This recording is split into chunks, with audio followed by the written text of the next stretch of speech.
ইত্য বছরে বিশ্ব নবী মুহাম্মদুর রাসূলুল্লাহ সাল্লাল্লাহু আলাইহি ওয়াসাল্লাম নিকট দিয়ে অতিবাহিত করতে সময় জিজ্ঞাসা আবু হুরায়রা তোমার এই করুণ অবস্থা কেন? আবু হুরায়রা জবাব দেন, ইয়া রাসূলুল্লাহ, আজ 3 দিন হয়ে গেছে তোমার আবু হুরায়রার পেটে কোনো খানি নাই। ইয়া রাসূলুল্লাহ, আপনি কোন হাদিস বয়ান করবা ছুটি যাইব করে তোমার আবু হুরায়রা খানির তালাশে বার হয় না। ওগো বিশ্ব নবী, আর শক্তি নাই, আমি উবাইতাম পারি আর না। নবীজি কইন আবু হুরায়রা রে, চলো আমার লগে আমার ঘর যাই, খানি পাইলে তোমারে খাওয়াইমু। নবীজি ঘর লইয়া যায়, গিয়া জিকাইন কোনো খানি আসেনি। ঘর থাকি জোয়া বাইল 1 গ্লাস দুধ আছে।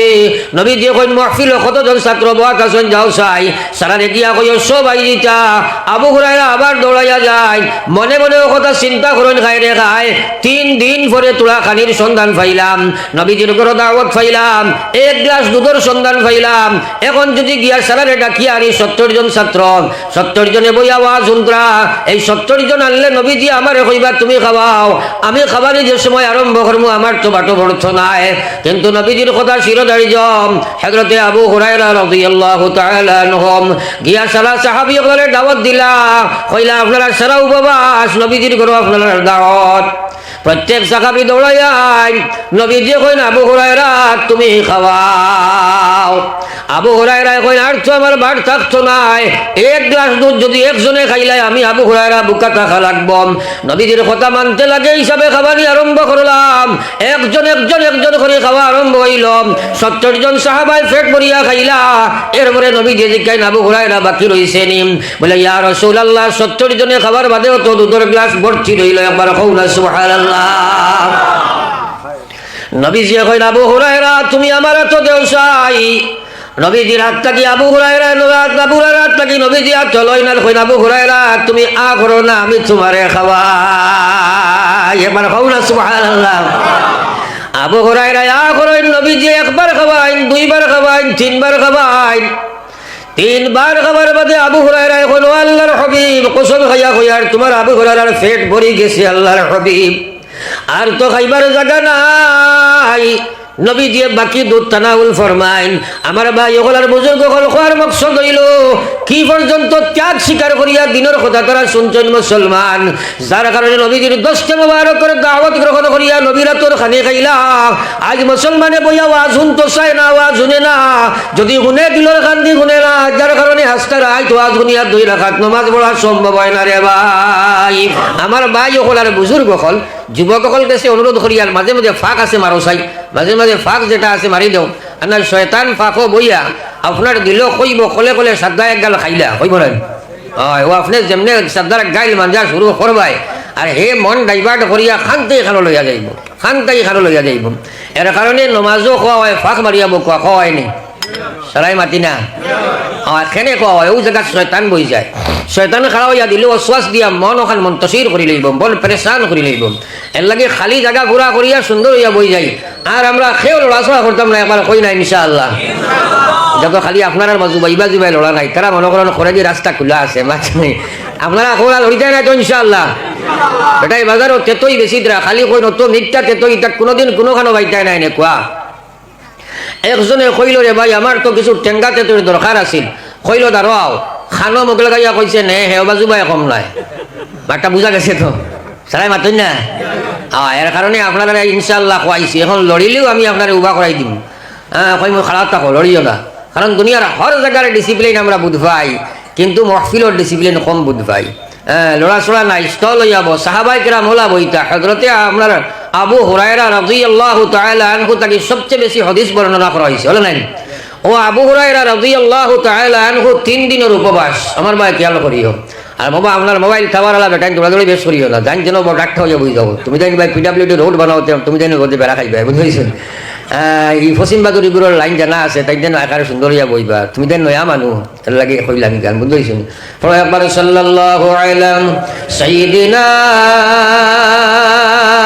ওয়া মাওলানা মুহাম্মদ ওয়া আলা আলি সাইয়্যিদিনা ওয়া মাওলানা মুহাম্মদ সাল্লাল্লাহু আলা সাইয়্যিদিনা ওয়া মাওলানা মুহাম্মদ وعلى آل سيدنا ومولانا محمد ফাতারে সাইয়্যিনা দুরূদ শরীফ ও কৃপণতা করিও না। নবীজি ফরমাইছেন সারাতনে বখিল উম্মত যার সামনে আমার নাম উচ্চারণ হয় আর আমার বখিল উম্মতর মুখেরই দুরূদ শরীফ বার হয় না। একবার কই নাউযুবিল্লাহ। কোন জানি বেমার আমার মাঝে আসেনি না নাই, বরং আছে কিটা 98%। এখানে 2% মানুষ আছে দুরূদ শরীফ পড়ে নবীজির নাম শুনলে, আর 98% মানুষ আছে কোনো দামও দেয় না। আর নবীজির নাম খান শুনলে একবার পড়াটা ওয়াজিব, তরক করলে গুনাহ কবিরা হয়। আর জীবনে প্রত্যেক মুসলমান নর এবং নারী, পুরুষ এবং মহিলা একবার দুরূদ শরীফ পড়াটা ফরজ। আর নবীজির নাম শুনো আর না শুনো যত বেশি পড়িবাই অত বেশি নবীজির মায়ার পাত্র হইবাই। কিয়ামতের ময়দানে নবীজির সারা থাকি দাঁড়ো থাকবো, নবীজির শফাআত নসিব হইব, দুনিয়ার থাকতে নবীজিরে দেখি লইব। সুবহানাল্লাহ। আর যে চৌকে দুনিয়ার থাকতে নবীজিরে দেখি লইব তার লাগি আল্লাহর জাহান্নাম ওখানে হারাম হয়ে যাব। সুবহানাল্লাহ। তাইলে আমরা বেশি বেশি করিয়া দুরূদ শরীফ পড়িব তো ইনশাআল্লাহ। পারতাম না, আল্লাহরে খুশি লাইও, আল্লাহ আমরা আমলের তৌফিক দিও। একবার আমিন।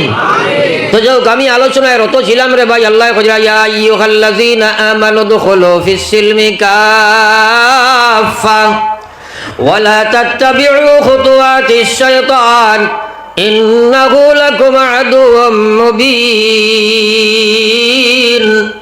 আল্লাহ কয় আরে বিশ্ববাসী মুসলমান হল, হে পৃথিবীর ইমানদারেরা, আমি আল্লাহ তোমরা কই আর দুখুলু ফিস সিলমি কাফা, ইসলামের মধ্যে পরিপূর্ণ এডমিশন লইলাও। পুরাভাবে তোমরা ইসলামের মধ্যে এডমিশন লইলাও। আজ মুসলমানে ইসলামের কথা শুনতেও চায় না। মুসলমানরে আল্লাহ খান দিছে শুনবার লাগিয়া, যদি হুনাত বইতে ভয় লাগান ভয় না। আমি আলোচনায় ছিলাম হযরতে আবু হুরায়রা রাদিয়াল্লাহু তাআলা আনহু 3 দিনের উপবাস। হযরতে আবু হুরায়রা জমিনে উবাইবার কোনো শক্তি নাই, উপবাস নবী দিয়ে কোন হাদিস বয়ান করবা ছুটি যাইব, উঠিয়া যাই না। এরপরে খানিও পেট নাই, খাড়া হইবার ক্ষমতা নাই, মাটির ছড়ি গেছেন গিয়া, মাটির মধ্যে পেট বুঝাতে মারি ধরিয়া বই উঠতে পারেন না, পেটের ক্ষুধা নিবারণ করিয়া নবীজির হাদিস আর বয়ান শুনতে একবার সুবহানাল্লাহ পড়ি রইছেন। মনে কতরা সিদ্দিকে আকবর বা ওমরতা যাইবা আর সেও হয়তো জিকাইবা তোমারই করুন কা অবস্থা কেনে, আর আমারে হয়তো খানিওনি কিচ্ছু দিবা। একজন একজন করে সাহাবা যায় না, সেও হইন না, কারো তো খানি নাই, সকলের একই অবস্থা। 71 বছরে বিশ্ব নবী মুহাম্মদুর রাসূলুল্লাহ সাল্লাল্লাহু আলাইহি ওয়াসাল্লাম নিকট দিয়ে অতিবাহিত করতে সময় জিজ্ঞাসা আবু হুরায়রা তোমারই করুণ অবস্থা কেন? আবু হুরায়রা জবাব দেন, ইয়া রাসূলুল্লাহ, আজ 3 দিন হয়ে গেছে তোমার আবু হুরায়রার পেটে কোনো খানি নাই। ইয়া রাসূলুল্লাহ, আপনি কোন হাদিস বয়ান করবা ছুটি যাইব করে তোমার আবু হুরায়রা খানির তালাশে বার হয় না। ও বিশ্ব নবী, আর শক্তি নাই, আমি উবাইতাম পারি আর না। নবী যে কই আবু হুরায়রা রে চলো আমার লগে, আমার ঘর যাই, খানি পাইলে তোমারে খাওয়াইমু। নবী যে ঘর লইয়া যায় গিয়া জিকাইন কোনো খানি আসেনি। ঘর থাকি জবাব আইল 1 গ্লাস দুধ আছে। নবী যে কই মাহফিল কতজন ছাত্র বাত আছেন, যাও চাই সারারে গিয়া কই সব আই দিতা। আবু হুরায়রা আবার দৌড়াইয়া যায়, মনে মনে কথা চিন্তা করেন, খাই রে খায় 3 দিন পরে তোরা খানির সন্ধান পাইলাম, নবীজির ঘর দাওয়াত পাইলাম, 1 গ্লাস দুধের সন্ধান পাইলাম। এখন যদি গিয়া সারারে ডাকিয়া আনি 70 জন ছাত্র, 70 জনে বই আওয়াজ শুনরা, এই 70 জন আনলে নবীজি আমারে কইবা তুমি খাওয়াও, আমি খাবারই যে সময় আরম্ভ করবো আমার তো বাটো বর্থ নাই। কিন্তু নবীজির কথা শিরোধারী জম হযরতে আবু হুরায়রা রাদিয়াল্লাহু তাআলা আনহু গিয়া সারা সাহাবীদের দাওয়াত দিলা, কইলা আপনারা সারা উপবাস, নবীজির ঘর আপনারা দাওয়াত। প্রত্যেক সাহাবী দৌড়ায়, নবীজি কইন আবু হুরায়রা তুমি খাওয়াও। আবু হুরায়রা কইন আর তো আমার বাট থাকতো নাই, 1 গ্লাস দুধ যদি একজনে খাইলাই আমি আবু হুরায়রা বুকা টাকা লাগব। নবীজির কথা মানতে লাগে হিসাবে খাবারই আরম্ভ করলাম। একজন করে খাওয়া আরম্ভ হইল। 70 জন সাহাবাই পেট ভরিয়া খাইলা। এরপরে নবীজি জিজ্ঞাসা আবু হুরায়রা বাকি রইছে নি?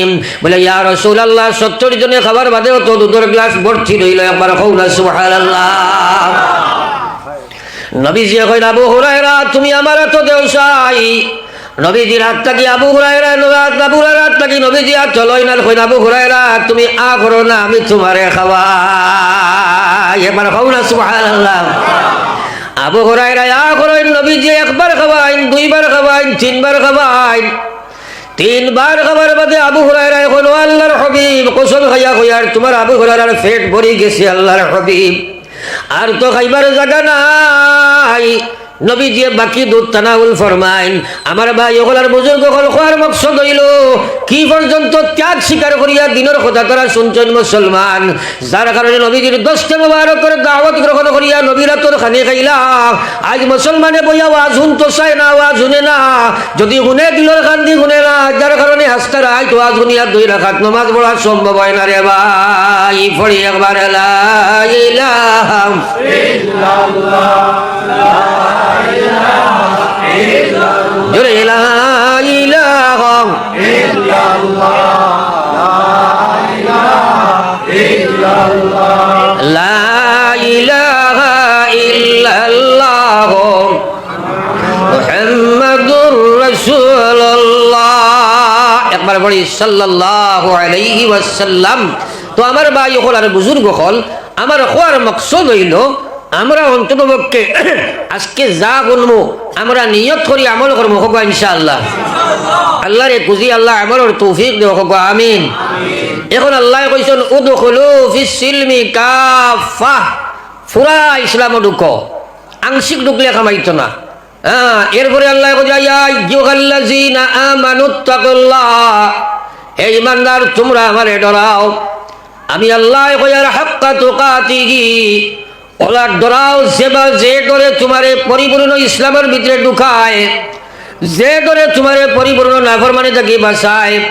কই আল্লাহ কইছেন ওলা তামুতুন, তোমরা মরিও না, তোমরা মরিও না, ইল্লা ওয়া আনতুম মুসলিমুন, মরো না মরিয়া উপায় নাই, মরতেই হবে তোমাদের। সুতরাং যদি মরো তাহলে মুসলমান হইয়া মরো, আংশিক মুসলমান হইয়া মরলে বিপদ আসেনি না নাই?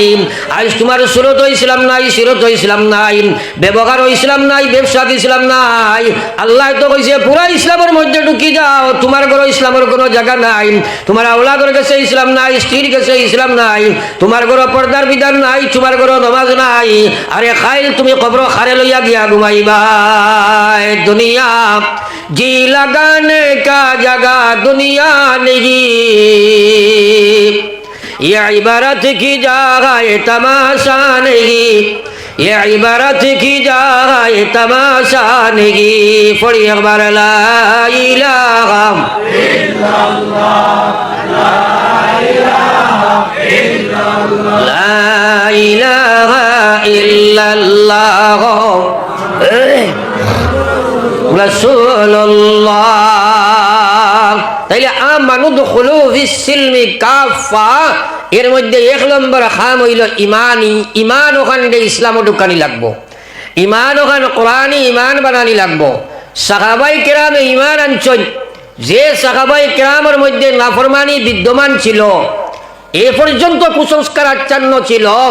এক সাহাবী একদিন ইমাম নবীজির সামনে বয়ান করলেন, ইয়া রাসূলুল্লাহ, আমার জীবনের 2টা ঘটনা যখন স্মরণ হয়, একটা ঘটনা স্মরণ আইলে আমার বড় হাসি উঠে, আর একটা ঘটনা আমার স্মরণ আইলে আমার বড় খান্দায়। নবীজি জিজ্ঞাসা, হে দাহিয়ায়ে কলবি, তোমার জীবনের যে ঘটনাগুলো স্মরণ আইলে তোমার হাসি উঠে যায়, সেই ঘটনাটা তুমি আমার সামনে পেশ করো দেখি। হযরতে আপনার দাহিয়ায়ে কলবি রাদিয়াল্লাহু তাআলা আনহু বলেন, ইয়া রাসূলুল্লাহ, আমার সাহস হলো না আপনার সামনে এই ঘটনা আমি উত্থাপন করতাম। আমি বড় ডরাইয়ার কিয়ামতের ময়দানে আল্লাহ নিয়ে আমারে আটকাইলায়। নবীজি কইলা, ও দাহিয়ায়ে কলবি, তোমার জীবনের ঘটনা শোনাও না দেখি। হযরতে দাহিয়ায়ে কলবি রাদিয়াল্লাহু তাআলা আনহু বলেন, ইয়া রাসূলুল্লাহ, আমার জীবনের 2 ঘটনার মধ্যে যে ঘটনায় আমার সামনে মনে আইলে আমার হাসি উঠিয়া উঠে, সেটা হইল, আপনি জানোই না আমরা ব্যবসায়ী মানুষ ছিলাম, আমরা সিরিয়াত, আমরা আপনার সাম দেশ বিভিন্ন দেশ ব্যবসা বাণিজ্য করতাম। বর্তমান সময়ে তো যানবাহন উন্নত আছে, বিভিন্ন লাইনে মানুষে আপনার আসবাবপত্র সামানপত্র নিতে আনতে পারে। সেই যুগে শুধু উট ব্যবহার করত, গাদা ব্যবহার করত, মানুষে পিঠে বহন করত। দাহিয়ায়ে কলবি রাদিয়াল্লাহু তাআলা আনহু কইলা, ইয়া রাসূলুল্লাহ, আমি যে সময় ব্যবসার সামান লইয়া দূর দেশ যাইতাম, ওই সময় আমরা জানোই না আমরা মূর্তির পূজা করতাম। তখন আমি একটা মূর্তি বানাইছি আমার ব্যবসা লইয়া যাইতে সময়, যেন আমরা যাই সেই জায়গা পূজা করার লাগিয়া। আর যা সামান আছে সারা সামান ওখান উঠোর ঘুরে বুঝাই দিলাম। খাদ্য বস্তু লইয়া গেলাম, জায়গায় জায়গায় হোটেল সুটেল সিস্টেম নাই। ইয়া রাসূলুল্লাহ, মাটি দিয়া বড় করি একটা মূর্তি বানাইছি, অর্থাৎ মূর্তির পূজাও করতে লাগে। কিন্তু যখন সারা সামান উঠোর ঘুরে উঠাইলাম, উঠে বহন করতে পারে না। তাই দেখি আমি কি সামান কমাইতাম চিন্তা করলাম। তখন চিন্তা করলাম বড় মূর্তি মাটির যে গুইগু ফেলাইয়া যদি ছোট করিয়া আটা দিয়ে একটা বানানো যায় তাহলে পাতলা হইব। কইলা ইয়া রাসূলুল্লাহ, আটা দিয়া আমি ছোট করি একটা মূর্তি বানাইয়া বেগল হইছি। আর যে সময় সফর করিয়া লইয়া গেলাম, এই জায়গা যাবার পরে দীর্ঘদিন লোয়া পড়ে গেল। আল্লাহর রাসূল খাদ্য বস্তু যা আছে শেষ হয়ে গেছে, এখন তো খাইবার কোনো বস্তু নাই, আর পেটে তো আর কিচ্ছু মারে না, খিতা খাইতাম হাহাকার অবস্থা হয়ে গেছে। তখন কইছি আর ভগবান মারা যাইছ নাই, যেটা আটা দিয়ে মূর্তি বানাইছিলাম তানে বাঙ্গিয়া সাতু করিয়া খাই লাইছি। সুবহানাল্লাহ। এই কথাটা শুনিয়া আমরা একটা মুস্কি আসি আইছে না মাতই না তো, নবীজি শুনিয়া বড় একটা মুস্কি আসি দিলা। এরপরে নবীজি জিজ্ঞাসা করেন, ও দাহিয়াম, কওসাই কোন ঘটনা তোমার স্মরণ আইলে তোমার চোখের জল ভাসিয়া উঠে? হযরতে দাহিয়া কলবিয়া কনিয়া রাসূলুল্লাহ কিলা কইতাম সাহস পাইয়ার না, আমার ভয় লাগে আল্লাহ নিয়ে ঘটনার কারণে আমারে ছাড়ে না। কারণ আপনি জানেন আমরা আরবের মানুষের কথা ছিল, আমরা ঘর মেয়ে সন্তান জন্ম লইলে যখন কিশোরী হয়ে যাইত বা ছোট থাকত, গোষ্ঠী খানদানোর বদনাম মনে করিয়া বেশিরভাগ মেয়ে সন্তানগুলোরে জীবিত কবর দেওয়া হইত, জিতা গাড়া হয়ে যাইত। ইয়া রাসূলুল্লাহ, আমি 100 বছর যখন গেলাম, 6 মাসের গর্ভবতী আমার স্ত্রীরে তৈয়া গেলাম, আমি 1 বছর বাদে ঘুরি আইলাম, আবার বাদে দেখি এত সুন্দর ফুটফুটে একটা বাচ্চা আমার স্ত্রীর কলম, যেটা 6 মাস হইব, এত সুন্দর একটা শিশু, একটা কন্যা শিশু। ইয়া রাসূলুল্লাহ, আমার বাচ্চার মুখ দিয়ে আমি চাই আর আসমানের চাঁদের দিকে যাই, দেখি আমার বাচ্চাটা আসমানের চাঁদ থেকে আরো বেশি সুন্দর। একবার কও না সুবহানাল্লাহ। নিশ্চয় প্রত্যেক মানুষের শিশু তার কাছে আকাশের চাঁদ থেকে সুন্দর না নি? তোরা মাতই না, সার কাফেটি চাইলে লাভ হইতো না। মাক বুঝা গেছে নি? এবার চাইবা না চা আমি খাই না, এটা খস খাই তোরা আদার গলার হুজুরে মনে কতরা হুজুরে চা খাই আমরা চাই আর ইলা ব্যাপার না, এলাই বেজার হইবা না তো। একবার লা ইলাহা ইল্লাল্লাহ, জোরে লা ইলাহা ইল্লাল্লাহ, লা ইলাহা ইল্লাল্লাহ, লা ইলাহা ইল্লাল্লাহ, জোরে লা ইলাহা ইলাহা ইল্লাল্লাহ মুহাম্মাদুর রাসূলুল্লাহ। দিল ভরি একবার পড়ো সাল্লাল্লাহু আলাইহি ওয়াসাল্লাম। তো আমার ভাই হল আর বুজুর্গ হল, আল্লাহ করি খেয়াল করি হনকা হযরতে দাহিয়া কলবি রাদিয়াল্লাহু তাআলা আনহু কনি ইয়া রাসূলুল্লাহ, আমি যে সময় সফর থেকে ঘুরিয়া আইলাম, আয়া আমার স্ত্রীর কুলো এত সুন্দর ফুটফুটে একটা বাচ্চা দেখলাম। এই মেয়ে সন্তানটা এত সুন্দরী, আকাশের নক্ষত্রের দিকে তাকাই আর আমার মেয়ের দিকে আমি তাকাই, তখন দেখি আমার মেয়েটা আকাশের চাঁদ থেকে সুন্দর। একবার কওনা সুবহানাল্লাহ। দুনিয়ার প্রত্যেকটা মানুষের কাছে তার শিশু আকাশের চাঁদ থেকে সুন্দর নাই, আর আকাশের চাঁদ কিটা সুন্দর। আল্লাহ কইছে লাকাদ খালাকনাল ইনসান ফি আহসানি তাকওয়িম। আল্লাহ কইছে নিশ্চয় আমি মানব জাতির সৃষ্টির মধ্যে যত কিছু আমি সৃষ্টি করেছি, আমার সৃষ্টির মধ্যে সবচেয়ে সুন্দর একটা কাম দিয়া, সবচেয়ে সুন্দর গঠন প্রণালী দিয়া, সবচেয়ে সুন্দর টেক্সচার দিয়া আমি মানব গোষ্ঠীরে বানাইলাম। সুবহানাল্লাহ। তাইলে সৃষ্টির যা কিছু আল্লাহ সৃষ্টি করছে তার মধ্যে সবচেয়ে সুন্দর সৃষ্টি মানব জাতি নানি? তাই না? মানুষ থেকে সুন্দর কিছু আসেনি নাই, কেন আল্লাহর ফয়সালা। তো যাও আসলে আকাশের সাদ বাল ফগু দেখি আর সুন্দর, আসলে কি সুন্দর, এগুলো তো আলো না হইলে কিটা সুন্দর নিয়ে গো। তো যাও আমার আলোচনা ছিল দাহিয়া কলবি রাদিয়াল্লাহু তাআলা আনহু ফরমায়, যখন আমার বাচ্চাটা কিশোরী হয়ে গেল, আমার বাচ্চাটা যখন কিশোরী হয়ে গেল, তখন আমার গোষ্ঠী খানদানে আমার গালাগুলো করে মোলামত করে কয়, দাহিয়া তুমি তোমার মেয়ের এখানে এখনো দফন করলাই না, তোমার মেয়েটারে তুমি এখানে এখনো তুমি আপনার খবর দিলাই না। আমি আমার প্রতিবেশী আমার গোষ্ঠী খানদানের মোলামতর কারণে গালিগুলোর কারণে বাধ্য হইলাম আমার মেয়েটারে আমি জীবিত খবর দেওয়ার জন্য। কিন্তু আমার স্ত্রী আমি দুঃখা দিয়া কইলাম, হে স্ত্রী তুমি আমার মেয়েটারে তোরা বালা করে গোসল দিয়া খাবার ভরাইয়া আমার কাছে দাও, আমি তারে আত্মীয়র বাড়ি লইয়া যাইতাম। আমার স্ত্রী আমার কুমতলব বুঝতে অসুবিধা হয় নাই, তাই বুঝিলাই শনি কথাকে আমি বাচ্চাটারে নিয়ে কবর দিলাইতাম, মারি লাইতাম। তখন তাই নি করে আপনার গোসল দিয়া খাপড় ভরাইয়া নিয়ে আমার হাত দিছেন আর সবর বাড়ি ধারে ছাড়িছেন। কিন্তু সামাজিকতার আপনার পেশারে বাধ্য হয়ে গেছেন। আর ও কথা কইছেন, হে স্বামী যান, আমি আমার কলিন্দার টুকরা ইমান তোমার হাত তুলিয়া দিলাম, আমারও তো তুমি খেয়ানত করিও না। একবার কও না নাউযুবিল্লাহ। অতএব দাহিয়া কলবি এখন ইয়া রাসূলুল্লাহ, আমি আমার সামাজিক প্রথা অনুযায়ী আমার মেয়েটারে আমি আমার মাঠের মাঝে লইয়া গেলাম। মাঠের মাঝ ধরে লইয়া গিয়া আমি মাটি খনন করিয়া গর্ত করিয়ার আর আমার ফুটফুটের কিশোরী মেয়ে আমার ব্যবসায়ের কান্দে আর কয়, আব্বা কি কারণে তুমি এত প্রখর রৌদ্রের মধ্যে মাটি খনন করডায়? যখন মাটি আইয়া আমার দাড়িত ছড়ে, বুকুত ছড়ে, বটিত ছড়েন, আমার মেয়ে পরিষ্কার করে আর কান্দে আর কয়, আব্বা চলো বাড়ি যাই, কেন তুমি এত পরিশ্রম করডায়? এখন পর্যন্ত আমার মেয়ে মতলব বুঝছে না যে আমি ৫ জানুয়ারি আমার মেয়েরে জীবিত খবর দিলাইতাম। হজা ইয়া রাসূলুল্লাহ, আমি কইতে বয় ভাইয়ার যখন পুরা গর্ত আমি খনন করি লাইছি, এরপরে আমার মেয়েটারে আমি জাপটা মারি পশুর মতো ধরছি। আমি বাবা হইয়া যে সময় মেয়েরে খবর ফেলাই দিছি, মেয়ে বুঝি লাইছে আমি জানুয়ারির কি মতলব। লগে লগে আমার মেয়ে চিৎকার দিছে, ও আব্বা প্রয়োজনে আমি ভিক্ষা করিয়া জীবিকা নির্বাহ করব, আমার গোষ্ঠী খানদানকে কোনো বেইজ্জতি আমি মুখ কালা করতাম না, কি কারণে তুমি আমার জীবিত খবর দিয়া দাঁড়ায়? ও আব্বা, এই মেয়ের উপরে দাহিয়া কলবি কথা, ইয়া রাসূলুল্লাহ, মেয়ের সন্তান আমরা এই কথা বুঝা মনে করছিলাম, আমরা মেয়ের সন্তান মনে করছি আমরা গোষ্ঠীর বদনাম, যার কারণে আমার আতর আমার কুদালর গুড়ি দিয়া আমার মেয়ের মাথার মধ্যে আমি ডান্ডা দিছি, চিৎকার দিয়া রক্ত আমার বুকুত পড়ছে, আমার মেয়ে ছটফট ছটফট করিয়া কবর আমি মাটি উড়ে যেতে অবস্থায় দিছি। ইয়া রাসূলুল্লাহ, আমি বড় ডরাইয়ার ময়দানে মাস্টার দুনিয়ার মানুষের সামনে আল্লাহ নিয়ে আমারে গজব দিলাই। আল্লাহর নবী বরদাস্ত করতে পারছেন না। নবী যে চিৎকার মারি হেসকি মারি খান্দা জড়ি দিলা, চকুর মারি বুক বাইয়া গেল। নবী যে কইন, দাহিয়া কলবি রে, এমন এক ইমান তুমি গ্রহণ করলাই, এমন এক কলিমা তুমি পড়িলাই, যে কলিমার বিনিময়ে তোমার বিগত জীবনের সারা গুনাহ আল্লাহ মাফ দিলাইছে। কিন্তু আমি মুহাম্মদুর রাসূলুল্লাহ তোমার বয়ান শুনিয়া বরদাস্ত করতাম পারি আর না। মানুষ জাতি কি এত জানোয়ার নিষ্ঠুর হইতে পারে? আমার ভাই হলার বুজুর্গ হল রে, একবার চিন্তা করো মেয়েদের কি সম্মান ছিল। আইজ মেয়ে হলের ইসলামে সম্মানে ভূষিত করল। আইজ মেয়ে মহল আমরা বেপরদা বেহায়া বানাইলাম, যার কারণে পৃথিবীর জ্ঞান বিজ্ঞানে এখন মেয়ে জাতিরে তুমি জানি সমান তালে চালাও, পুরুষের প্ল্যাটফর্ম ব্যবহার করো, বেহায়া বানাও, মুসলমানের তার লাগে তাল মিলাইলাই।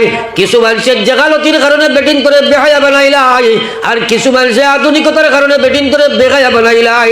ইয়াদ রাখিও মুসলমান, যে এলাকার বেটিং